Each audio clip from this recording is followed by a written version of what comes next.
मंडळी, महाराष्ट्राच्या राजकारणात एक अशी व्यक्ती आहे ज्यांना तुम्ही विरोध करू शकता, त्यांच्यावर टीका करू शकता किंवा त्यांचं समर्थन करू शकता, पण त्यांना दुर्लक्षित मात्र करू शकत नाही. ती व्यक्ती म्हणजे शरद पवार. गेल्या 50 पेक्षा जास्त वर्षांच्या त्यांच्या राजकीय प्रवासात ते सत्तेत असोत किंवा विरोधात, निर्णयांच्या केंद्रस्थानी त्यांचं नाव कायम राहिलंय. यांच्या कारकिर्दीत अनेक वाद झाले, आरोप झाले, टीका झाली. पण महाराष्ट्राच्या आणि देशाच्या राजकारणात त्यांचं अस्तित्व कधीच दुर्लक्षित करता आलं नाही. आता पुन्हा एकदा शरद पवार यांच्या राजकीय अस्तित्वाची चर्चा जोर लागलीय. त्यामागचं कारण म्हणजे एप्रिल 2026 मध्ये त्यांचा राज्यसभेचा कार्यकाळ संपतोय. त्यामुळे ते पुन्हा राज्यसभेत जाणार का, हा प्रश्न राजकीय वर्तुळात चर्चेचा विषय ठरलाय. दरम्यान शरद पवार स्वतः पुन्हा राज्यसभेत जाण्यास इच्छुक असल्याचं बोललं जातंय आणि त्यासाठी त्यांनी राजकीय समीकरणं जुळवण्यास सुरुवातही केल्याची चर्चा आहे. कारण राज्यसभेची निवडणूक ही केवळ लोकप्रियतेवर नाही, तर आकडेमोड आणि राजकीय पाठिंब्यावर अवलंबून असते. म्हणूनच प्रश्न निर्माण होतो की 85व्या वर्षी खासदार होऊन शरद पवारांना नेमकं काय साध्य करायचंय. राज्यसभेत जाण्यासाठी त्यांना कोणती राजकीय समीकरणं जुळवावी लागतील आणि त्यांच्या पुनरागमनामागे नेमकी राजकीय रणनीती काय, या सगळ्याच प्रश्नांची उत्तरं जाणून घेणार आहोत या व्हिडिओच्या माध्यमातून. राजकारणात भाकरी फिरवली पाहिजे असे शरद पवार अनेकदा सांगताना दिसतात. इतकंच नाही तर राज्यसभेवर जाण्याची आपली इच्छा नाही असंही त्यांनी काही वेळा स्पष्ट केलं होतं. मात्र आता त्यांच्या राज्यसभेच्या कार्यकाळाची मुदत संपण्याआधीच 85 वर्ष शरद पवार पुन्हा एकदा राज्यसभेवर जाण्याच्या तयारीत असल्याची जोरदार चर्चा राजकीय वर्तुळात सुरू झाली आहे.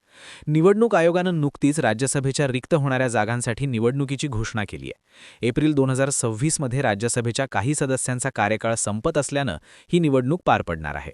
देशभरातल्या विविध राज्यांमध्ये या जागांसाठी मतदान होणार असून महाराष्ट्रातून सर्वाधिक 7 जागांसाठी निवडणूक होणार आहे. महाराष्ट्रातल्या या 7 जागांची निवडणूक राजकीयदृष्ट्या अत्यंत महत्त्वाची मानली जाते, कारण विधानसभेतील पक्षसंख्याबळाच्या आधारावर कोणत्या पक्षाला किती जागा मिळणार यावर राज्यातील पुढील राजकीय समीकरण ठरणार आहे. दरम्यान शरद पवार चर्चेच्या केंद्रस्थानी आलेत. खरं तर वयाच्या 85व्या वर्षी अनेक नेते सक्रिय राजकारणातून निवृत्ती घेतात. त्यामुळे शरद पवार देखील आता राजकारणातून माघार घेतील अशी चर्चा काही काळापासून सुरू होती.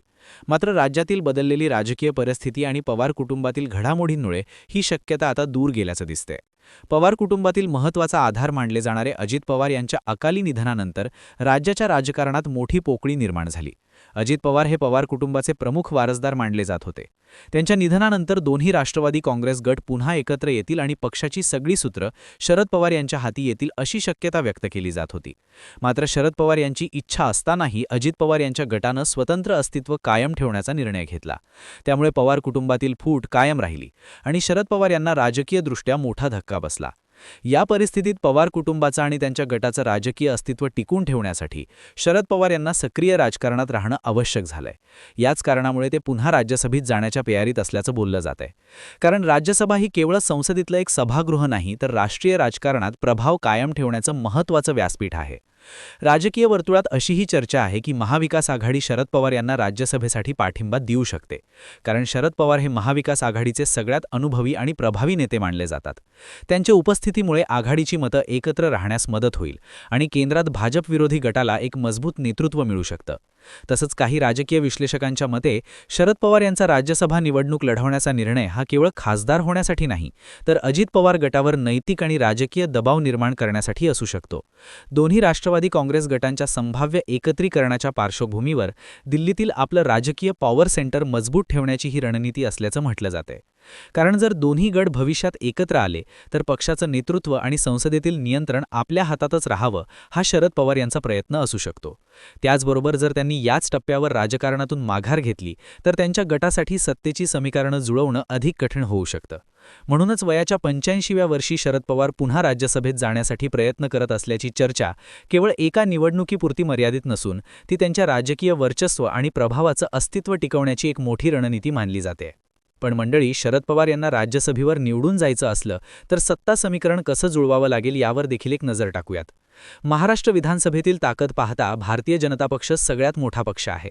त्यापाठोपाठ राष्ट्रवादी काँग्रेस अजित पवार गट यांची देखील सत्तेत चांगली ताकद आहे, तर शिवसेना शिंदे गट देखील सत्तेत सहभागी आहे. त्यामुळे रिक्त जागी प्रामुख्याने सत्ताधारी पक्षाचं वजन जास्त आहे. त्यामुळे 7 पैकी 6 उमेदवार त्यांचेच निवडून जातील असं बोललं जात आहे. आता संख्याबळाचं समीकरण कसं असेल यावर एक नजर टाकूयात. मंडळी, राज्याचं विधानसभेचं सध्याचं संख्याबळ हे 286 इतकं आहे. उपमुख्यमंत्री अजित पवार आणि भाजपचे शिवाजीराव कर्णिले यांच्या निधनामुळे 2 जागा रिक्त आहेत. त्यामुळे 1 जागा निवडून येण्यासाठी 37 आमदारांचा कोटा असेल. सध्या शरद पवार यांच्या राष्ट्रवादीचे 10, काँग्रेसचे 16 आणि उद्धव सेनेचे 20 असे 3 पक्षांचे मिळून 46 आमदार आहेत. माकपा आणि शेकापचे प्रत्येकी 1 सदस्य आहेत. त्यामुळे महाविकास आघाडी एकत्र राहिली आणि या दोघांनी शरद पवार यांच्या उमेदवारीला पाठिंबा दिला तर शरद पवार महाविकास आघाडीकडून निश्चितपणे निवडून जातील. मात्र या परिस्थितीत महाविकास आघाडीची 1 जागा शरद पवार यांनाच द्यायची का, यासाठी उद्धव सेना आणि काँग्रेस यांच्यात एकमत व्हावं लागेल. त्यात सुद्धा शरद पवार यांना संधी द्यायची असेल तर बाकी पक्षांची संधी नाकारली जाणार आहे. त्यामुळे महाविकास आघाडीत एकमत होईल का, असा देखील प्रश्न आहे. 37 मतांचा कोटा पूर्ण केल्यानंतर महाविकास आघाडीकडे केवळ 11 मतं शिल्लक असतील. समाजवादी पार्टीचे 2 तर MIMचा 1 आमदार सोबत गेला तर 14 मतं अतिरिक्त असतील. माहितीची खूपच मजबूत आहे. भाजपचे 131, शिंदे सेनेचे 57, राष्ट्रवादी अजित पवार गटाचे 40 असे मिळून 228 आमदार आहेत. 7 आमदारांचा त्यांना पाठिंबा असल्यानं हे संख्याबळ 235 इतकं आहे. त्यामुळे त्यांचे 6 उमेदवार राज्यसभेवर नक्कीच निवडून जातील. भाजपने 7वा उमेदवार दिला तर चुरस होईल. त्यामुळे महाविकास आघाडीच्या 1 मतावर शरद पवार यांचं भविष्य निर्भर असणार आहे. त्यामुळे शरद पवार महाविकास आघाडीकडून राज्यसभेवर जाणार की महाविकास आघाडीकडून संधी मिळाली नाही तर भाजपसोबत हात मिळवणी करणार, हे पाहणं महत्त्वाचं ठरणार आहे. बाकी तुम्हाला काय वाटतं? शरद पवार यांना पुन्हा राज्यसभेवर जाण्यासाठी संधी मिळाली पाहिजे? त्यांनी आता राजकारणातून निवृत्ती घेतली पाहिजे? तुमचं मत आम्हाला कमेंट करून नक्की सांगा. सोबतच अशाच राजकीय घडामोडी विस्ताराने पाहण्यासाठी चॅनलला सबस्क्राईब करायला अजिबात विसरू नका.